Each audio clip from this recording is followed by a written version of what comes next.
भिवू नकोस, मी तुझ्या पाठीशी आहे, असं म्हटल्याबरोबर आपल्यासमोर स्वामी समर्थांची प्रतिमा उभी राहते. आता प्रश्न पडला आहे की स्वामी नेमकं कुणाच्या पाठीशी आहेत? रंजलेल्या, गांजलेल्या, दीनदुबळ्यांच्या पाठीशी, अन्यायाने ग्रासलेल्या, पिडलेल्या, न्यायाच्या प्रतीक्षेत असलेल्या, हतबल झालेल्या दुबळ्या लोकांच्या पाठीशी आहेत, अथवा धनवान, भ्रष्ट, गुन्हेगारांच्या पाठीशी आहेत?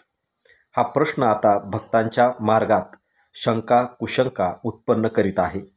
कारण समाजसेविका तृप्ती देसाई यांनी नाशिक येथील दिंडोरी मठाचा प्रश्न उपस्थित केला आहे. या मठाचे सर्वेसर्वा आणि गुरुवर्य म्हणून भक्तमंडळीत नावलौकिक असलेल्या अण्णासाहेब मोरे आणि त्यांच्या व्यवस्थापन मंडळावर आक्षेप घेतला आहे. तृप्ती देसाई काय म्हणत आहेत, त्यांचा काय आरोप आहे ते ऐका. नाशिक जिल्ह्यातील अण्णासाहेब मोरे यांच्या दिंडोरीच्या आश्रमात खंडणीत फरार असलेला आरोपी आणि मोक्यामध्ये आरोपी जो आता पोलीस कस्टडीत आहे तो वाल्मिक कराड आणि विष्णू चाटे हे दोघंही 15 आणि 16 डिसेंबर रोजी दिंडोरीच्या आश्रमात मुक्कामाला होते असं मी स्टेटमेंट केलेलं होतं. आश्रमातून असं सांगण्यात आलेलं आहे की 16 डिसेंबर रोजी तो लाखो भाविकांबरोबरच दर्शनाला आलेला होता. आम्हाला माहित नाही, परंतु मला स्पष्टपणे हे सांगायचं आहे की आश्रमातील हे जे कोणी आबासाहेब मोरे आणि त्यांची टीम पूर्णपणे खोटी उत्तरं देत आहे. 15 तारखेला आणि 16 तारखेला वाल्मिक कराडने त्या आश्रमामध्ये मुक्काम केलेला आहे. त्याचे जे सीसीटीव्ही फुटेज आहे ते सीआयडी कडे आहेत आणि सीआयडीच्या अधिकाऱ्यांना मी हीच विनंती करेन की आपला तपास पूर्ण झाल्यानंतर हे जे फुटेज आहेत ते आपण सार्वजनिक करावे. कारण या आश्रमामध्ये त्याला वास्तव्य करण्यास दिलेलं होतं, त्याला आश्रय दिलेला होता आणि जो अशा फरार असलेल्या आरोपींना आश्रय देतो तो त्यांना गुन्ह्यात जो आहे तो मदत करत असतो, त्या कटात सामील आहे अशा पद्धतीचं जे आहे ते मानण्यात येतं.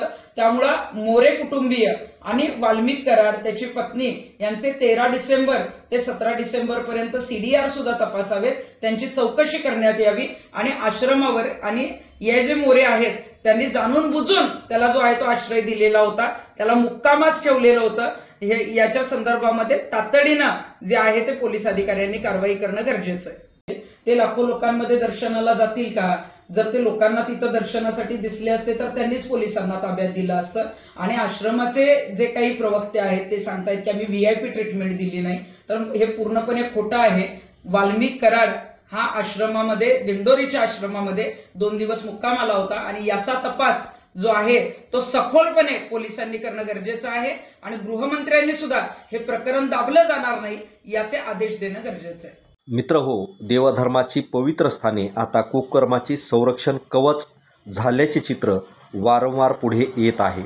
मग त्यामध्ये आसाराम असो, राम रहीम असो अथवा इतर बुवा बाबा आणि त्यांचे मठ असोत.